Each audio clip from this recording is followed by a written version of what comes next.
یہ تصویر کھینچنا حرام ہے. تصویر کھینچنا، تصویر کھینچنا، جی جی جی تصویر گھر میں رکھنا حرام ہے. جی جی. ہاں. تو پھر یہ لوگ یہ موبائلوں سے جو تصویر کھینچتے ہیں یہ حرام ہے یا حلال ہے؟ بہترین سوال. سوال آپ لوگوں نے سنا آپ لوگوں نے. بھائی کا سوال تصویر کے متعلق ہے کہ تصویر کھینچنا اگر حرام ہے. انہوں نے یہ نہیں سوال کیا کہ تصویر کا حکم کیا ہے، حرام یا حلال ہے، بلکہ سوال تھا ان کا کہ تصویر کھینچنا اگر حرام ہے تو یہ جو ہم دیکھتے ہیں تصویریں کھینچتے رہتے ہیں اس کا حکم کیا ہے. آدھا جواب آپ لوگوں کو ان کے سوال کے اندر مل گیا ہے کہ تصویر کا حکم کیا ہے. آدھا جواب آپ لوگوں کو مل گیا ہے کہ تصویر کا حکم کیا ہے. کیا ہے؟ حرام ہے. اللہ کے نبی صلی اللہ علیہ وسلم نے واضح احادیث کے اندر بیان فرمایا ہے کہ تصویر کھینچنا حرام ہے، تصویر کھینچنا جائز نہیں ہے. تصویر کے تعلق سے ایک نہیں کئی حدیثیں وارد ہیں.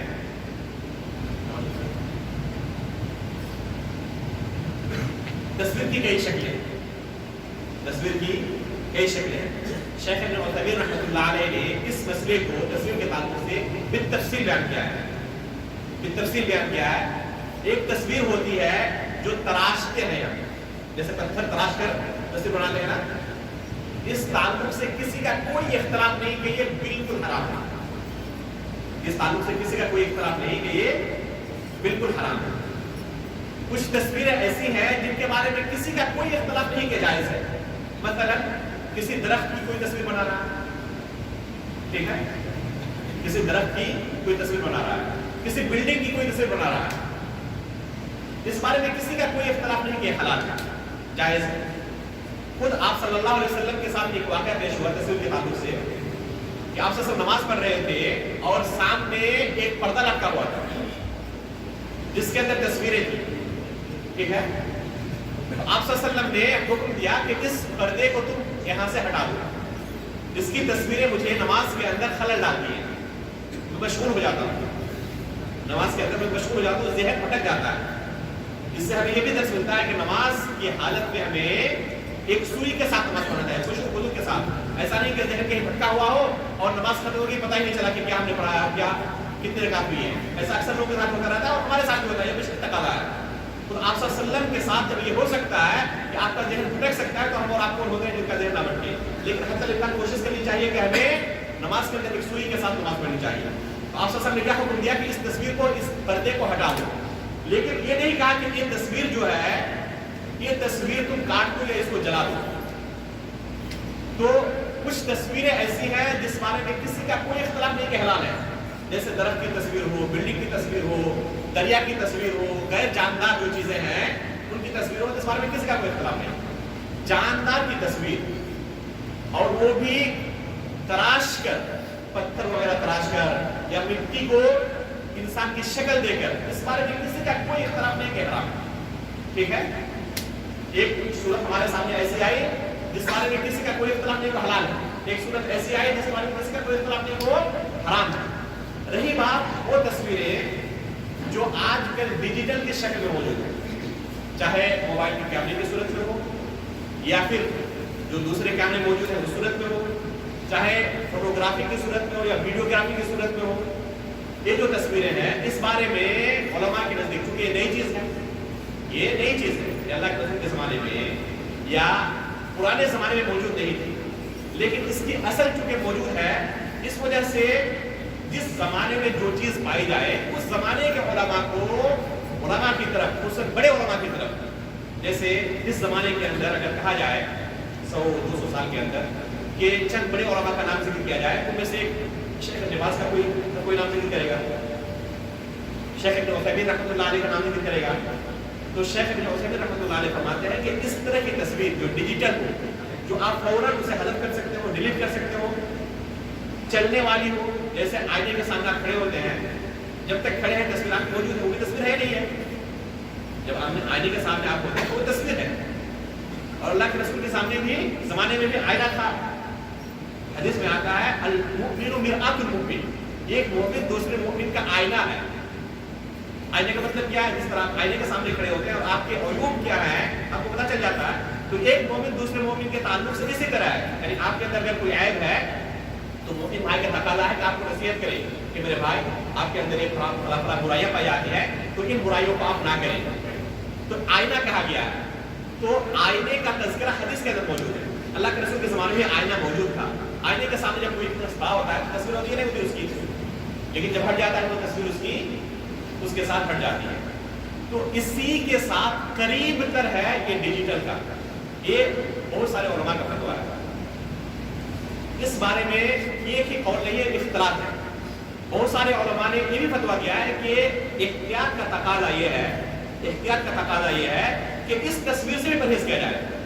احتیاط کا تقاضا یہ ہے کہ ڈیجیٹل والے تصویر سے بھی پرہیز کیا جائے تاکہ ہم اس وعید کے اندر نہ مبتلا ہو جائیں. یہ بات ہوئی تصویر کے تعلق سے. دوسری بات یہ ہے کہ شریعت کا ایک قاعدہ ہے, الضرورات تبیح المحظورات وتقدر بقدرها. ضرورت کے بقدر حرام چیزیں حلال ہو جاتی ہیں.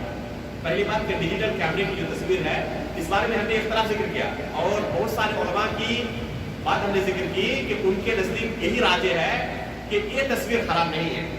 آئینے کی طرح, جس طرح آئینے کی تصویر آپ ہٹ جاتے ہیں, تصویر آپ کے ساتھ ہٹ جاتی ہے, اس تصویر کے بارے میں کسی کا اختلاف نہیں. اسی طرح یہ تصویر ہے, بہت سارے علماء کا فتویٰ ہے.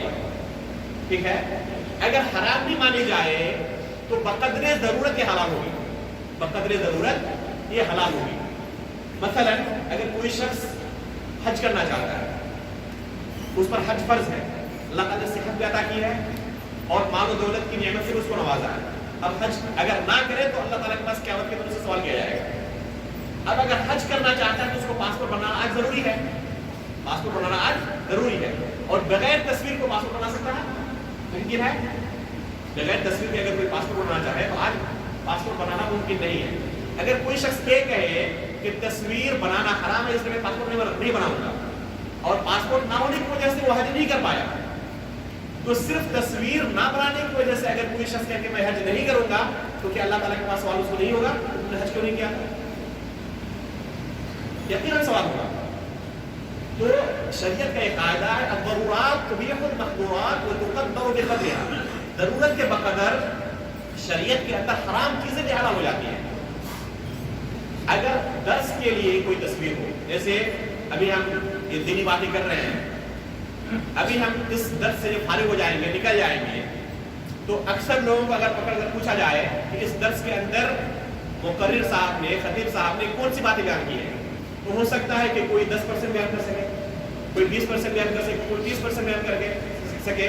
100% تو شاید مجھے بھی کہا جائے تو میں بھی بیان نہیں کر سکتا. اگر نماز کے بعد مجھے کہا جائے کہ آپ نے جتنی باتیں بیان کی دوبارہ پھر بیان کر دیں تو میں شاید بیان نہ کر پاؤں, تو کوئی دوسرا کیسے بیان کر سکتا ہے؟ تو یہ جو دین کی باتیں ہم نے بیان کی, اس طرح اگر یہی باتیں جو کہ صرف قرآن و حدیث کی باتیں ہیں, اللہ تعالیٰ کے دین کی باتیں ہیں, اگر دوسرے لوگ جو یہاں حاضر نہیں ہو پائے ان تک ہم اس تصویر کے ذریعے پہنچاتے ہیں, تو یہ خیر کی چیز ہے یا نہیں ہے؟ یہ خیر کی چیز ہے. آج کتنے لوگ دنیا سے گزر چکے ہیں, کتنے لوگ دنیا سے جا چکے ہیں, لیکن ان کے بہت سارے لیکچرز, تقریریں یوٹیوب کے اندر, نیٹ کے اندر موجود ہیں, اور ان سے لوگ سیکھ کر اپنی اصلاح کر رہے ہیں, اور ان کو قبر کے اندر اس کی نیکی مل رہی ہے.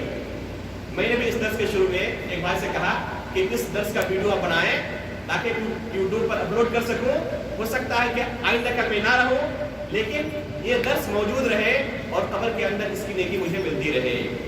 اور اللہ کے فضل و کرم سے میرے یوٹیوب چینل میں اگر آپ یوٹیوب میں سرچ کریں گے فاروق عبداللہ نارائن پوری, تو آپ کو بہت سارے اس طرح کے لیکچر مل جائیں گے. تو ہو سکتا ہے کہ یہی میرے ذریعہ نجات کا ذریعہ بن جائے. تو تصویر کی یہ تفصیلی حکم ہے. کچھ تصویریں بالاتفاق حرام ہیں, کچھ تصویریں بالاتفاق حلال ہیں, کچھ تصویروں کے بارے میں اختلاف ہے کہ حلال ہے یا حرام ہے. جن کے بارے میں اختلاف ہے اگر وہ دینی مقصد کے لیے کیا جا رہا ہے, جیسے کہ آج کے درس کی اگر کوئی تصویر بنائے, ویڈیو بنائے تاکہ دوسرے لوگ جو حاضر نہ ہو سکے ہوں وہ بھی سنیں اور ان کی بھی اصلاح ہو, تو یقیناً انشاءاللہ جائز ہے, اور تصویر بنانے والے کو بھی نیکی ملے گی, اور جو شخص درس دے رہا ہے انشاءاللہ اس کے بھی میزان حسنات میں سے شمار کیا جائے گا. امید کرتا ہوں کہ انشاءاللہ آپ کو تصویر کا جواب مل گیا. اور کوئی سوال ہے؟ جلدی جلدی ہے, 5 منٹ ٹائم ہے.